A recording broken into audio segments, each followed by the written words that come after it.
Imagine it's late at night and you're all alone on a dark street. You have a long walk home and there's no lights anywhere. Coming out of the darkness, you see a lone man walking towards you. While anyone might find that situation distressing, that exact scenario is a common and reoccurring nightmare for many women. So let's talk about how women are taught to be afraid of men. In the United States today, women are by far more likely to be the victims of a violent or sexual-based crime than men. According to the National Organization for Women, 92% of rape or sexual assault victims in 2005 were female. According to the National Crime Victimization Survey, nearly 233,000 women in the US were raped or sexually assaulted in 2006, which is about 600 women a day. The Justice Department estimates that 1 in 5 women will experience a rape or an attempted rape while they are in college. More than 1 million women are stalked in the US annually, over double the amount of men who are stalked. Women are also more likely to be the victims of partner abuse and domestic violence. Clearly, women have a multitude of reasons to be afraid. And this culture of fear is something every woman feels on a day-to-day basis. Sitting alone on public transit makes you feel like a target. Walking home alone at night is not really a possibility for many women. Jogging by yourself can be terrifying. These are all things that men can and do take for granted. The epidemic of violence against women also has real effects on how women are socialized and raised. Women are taught to be afraid of being alone, as well as to be wary of men. Women learn to carry rape whistles and pepper spray with them at all times. Women are taught, and many times forced, to not wear revealing clothing as it might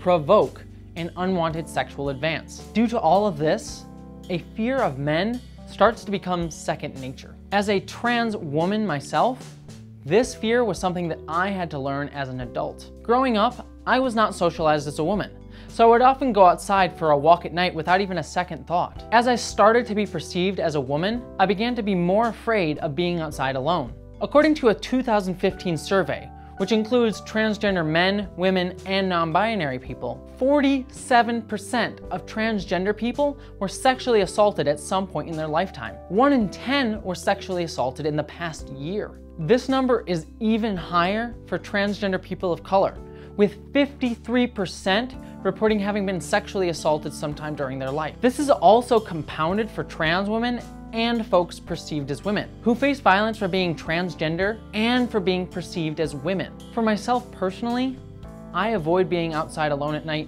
at all costs. I learned to worry to protect myself on a constant basis. The burden women carry to protect themselves also leads to victim blaming. Women who report a rape or sexual assault are often accused of not protecting themselves enough. She was asking for it, look at what she was wearing, or why was she walking alone at night anyways? Are common arguments to say that it's a woman's fault that she was attacked. This is a damaging mindset. Regardless of what a woman wears or where she happens to be, it is never a woman's fault for having been a victim of a rape or sexual assault. Women are allowed to be anywhere or wear anything that they want, just as men are. Yet because we ask women to constantly be fearful for their own safety, it's somehow their fault when they fail to be safe. So what needs to happen? It's hard to argue that we shouldn't teach women to protect themselves. It's a sad reality of our current society that women need to be aware of the dangers caused by the patriarchy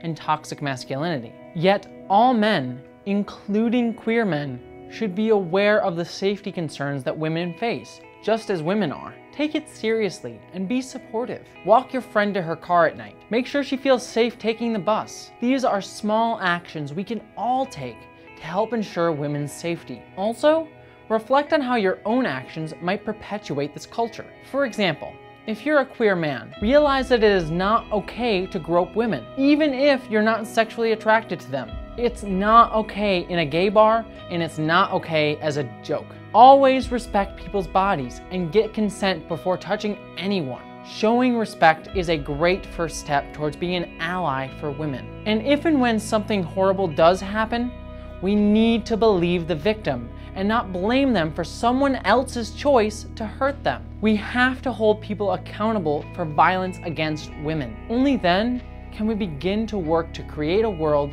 where women don't have to worry about our safety because we are women. Please share this video to help bring awareness to the dangers that women face.